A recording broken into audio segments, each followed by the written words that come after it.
before I get attacked, I'll just preface with saying, like, obviously I have really no inside source or really no way of knowing, but I would bet a lot of money, that Lamar Jackson is still banged up.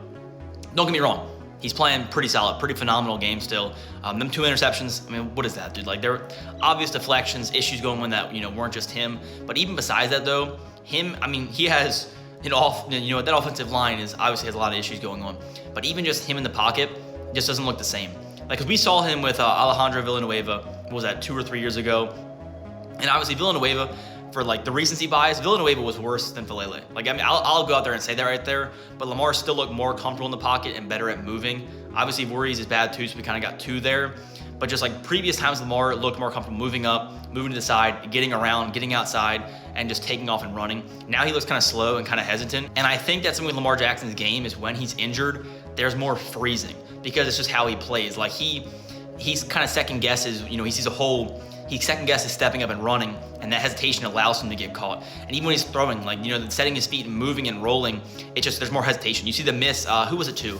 I want to say it was to maybe Andrews or Zay Flowers. It was almost picked in the end zone. It was like the far right side of the end zone. He threw it and it was just really off. Like, you don't really see Lamar Jackson doing that anymore in 2025 or even 2024 as he's kind of elevated as a passer. So that right there and all those signs just shows me that he's had a really banged up year. The hamstring, the knee soreness, he got stepped on by an offensive lineman against the Chiefs. That looked pretty bad too. And even like this has been his most physical year in terms of taking hits. Like, we look at Lamar Jackson in 2018, 2019, 2020, he's running way more, but this year and this year alone, he has taken the worst hits I've seen him ever take. We obviously saw the roughing the passer against the Vikings, and there was another hit too. I gotta clip it. I can't remember exactly who it was.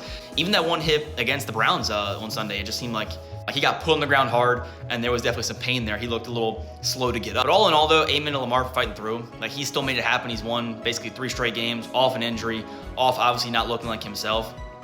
And that just goes to anybody who says he's faking an injury, doesn't have heart, or he's not a dog. Like, he obviously has shown that he has that killer mentality.